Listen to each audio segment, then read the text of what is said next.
Hey there, moving on with piano method level 1B. Now we are looking at page 6.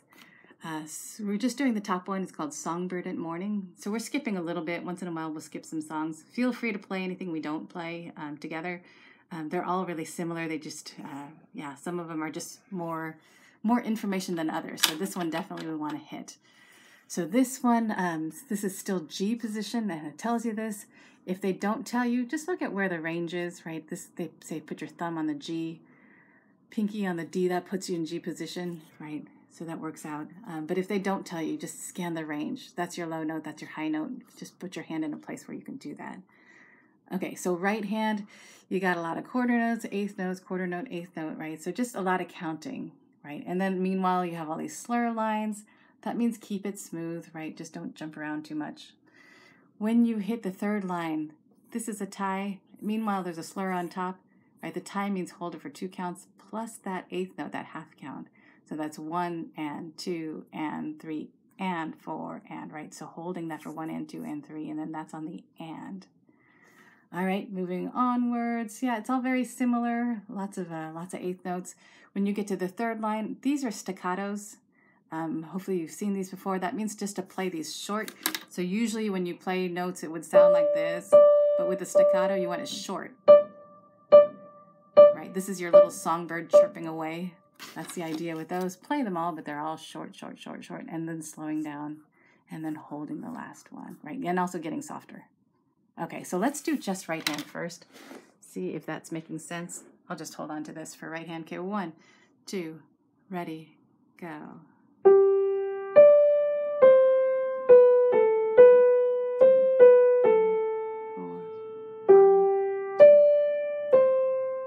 Second line, 1 and 2 and 3.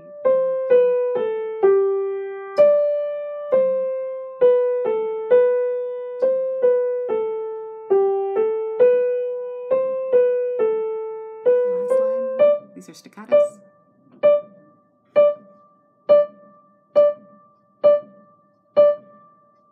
Slowing down and getting softer.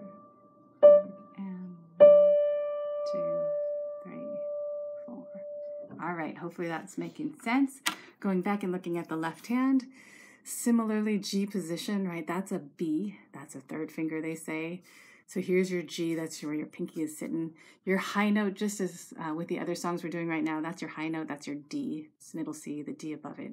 Okay, so what's happening with the left hand, lots of held notes, right? This is a tie, you're playing the D and then adding the B under it.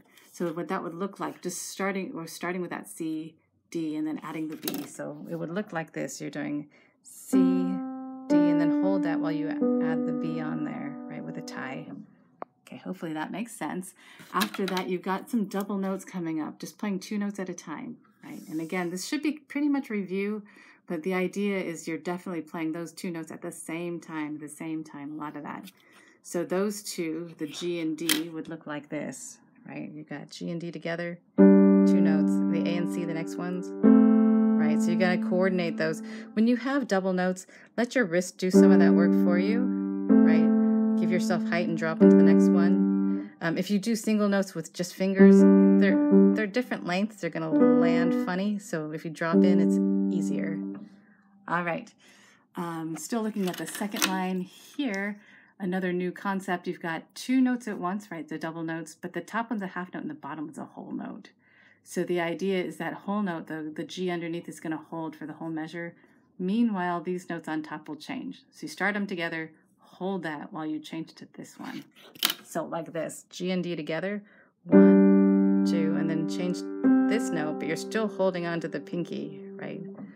Right, so the same thing will happen again. Second line, the last measure, same idea, play them both, hold on to the bottom, the pinky, while you change the top note. Last line, it's just a bunch of double notes, right? So the left hand's a little complicated. Not terrible, but slowly moving through a lot of stuff. So let's do just left hand from the top, starting with the third finger. 1, 2, ready, go. 1, 2, 3, 4. 1, 2, 3, 4. Tie. 1, 2, 3. Fourth, the second line. 1, 2, 3, 4. 1, 2,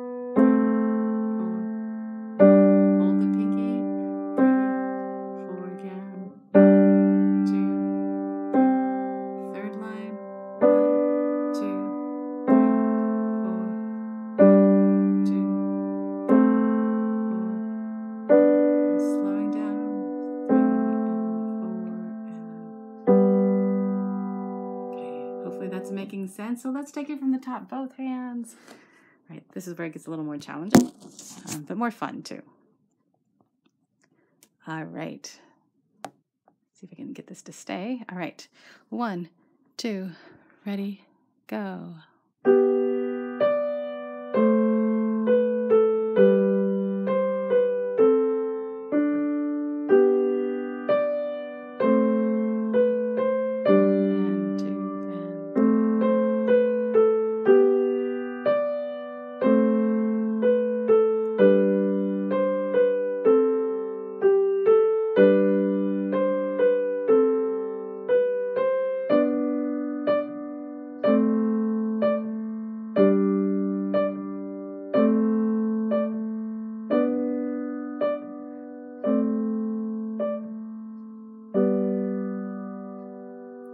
Right, hopefully that makes sense. Let me know if you have any questions. As you're practicing through these songs, right, just keep it flowing. You're going to notice wherever the melody is, and it's usually in the right hand, like this one. If you can make that right hand a little louder, left hand a little softer, it sounds nice. If they're the same, then it doesn't sound as interesting. All right, have fun with that one.